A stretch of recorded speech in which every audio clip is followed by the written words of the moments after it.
Shomi est une application qui tourne sur l'iPad et uniquement sur l'iPad, qui a des correspondants pour Android, mais Shomi ne tourne que sur iPad et c'est une application de TBI, ce qui signifie que c'est une application qui va vous permettre d'écrire sur un écran et d'en même temps enregistrer votre voix. Alors nous allons rechercher Shomi avec le mode de recherche normal et on voit que Shomi apparaît.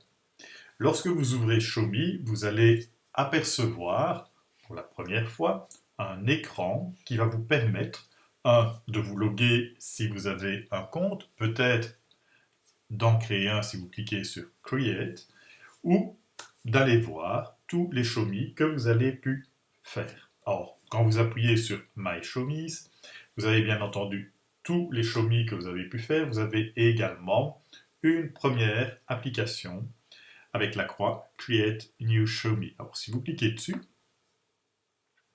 le tableau blanc magique apparaît et on va détailler les différentes possibilités. Alors la première possibilité, c'est bien entendu d'écrire sur l'écran et on a ici, puisque je vais écrire, de quoi taper du texte.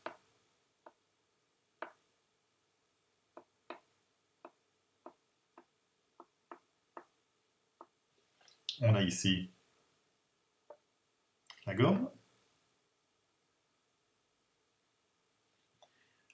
On a ici la possibilité d'insérer des images.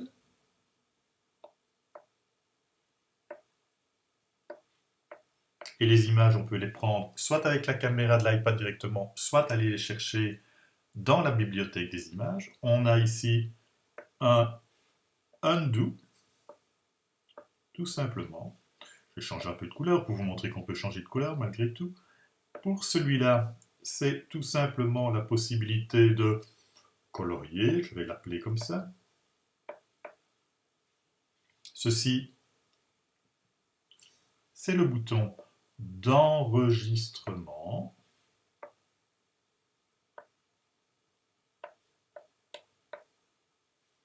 Vous avez ici toutes les couleurs possibles et imaginables.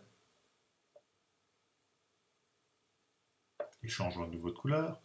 On a ici la possibilité de créer des pages. Et donc si j'appuie dessus, je vais avoir une nouvelle page. Alors, premier exemple, allons-y. Si je veux écrire un texte, je clique sur le A.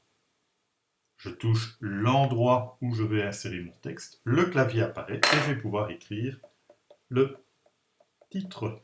Si je veux quelque chose de plus grand, j'appuie ici. Si je veux changer de couleur, j'appuie là directement et cela sans être obligé de resélectionner ce qui a été écrit. Lorsque c'est terminé, j'appuie sur Done. Je clique dessus un peu plus longtemps. Je peux le déplacer où je veux. Et quand j'ai terminé, je réappuie sur Done. D'accord? La gomme, je vais effacer les deux petits points. Et je peux aller chercher une image dans la bibliothèque. Alors, Choose Photo, Take Photo. Je vais en chercher sur le net. Si je prends une photo que j'ai faite, voilà, voilà.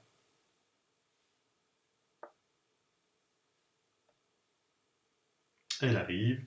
Je peux la rétrécir, la placer ailleurs quand j'ai terminé à nouveau Done. Si je veux revenir en arrière, je pourrais très bien utiliser ceci. Je peux commencer à colorier ou effacer tout d'un coup. Je pourrais effacer uniquement ce que j'ai dessiné, comme je n'ai rien dessiné. Si je veux commencer à enregistrer, eh bien, allons-y, poussons sur le bouton rouge. Je donne un nom. Essai. Je vais devoir choisir le topic qui est important pour pouvoir classer. Maths, par exemple.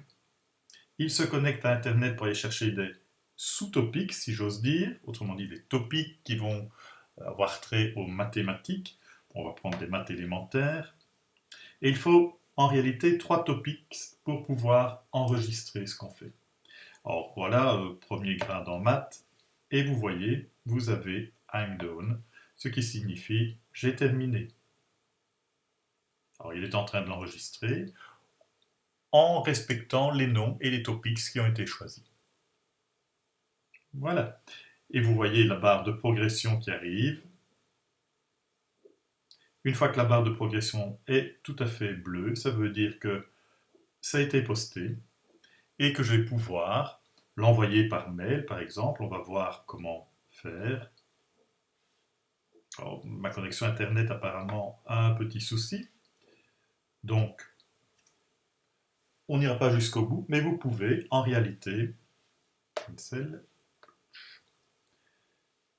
en appuyant sur la roue dentée, décider d'envoyer, donc de downloader ou de partager en envoyant un email, un message Facebook ou un Twitter à vos élèves, par exemple.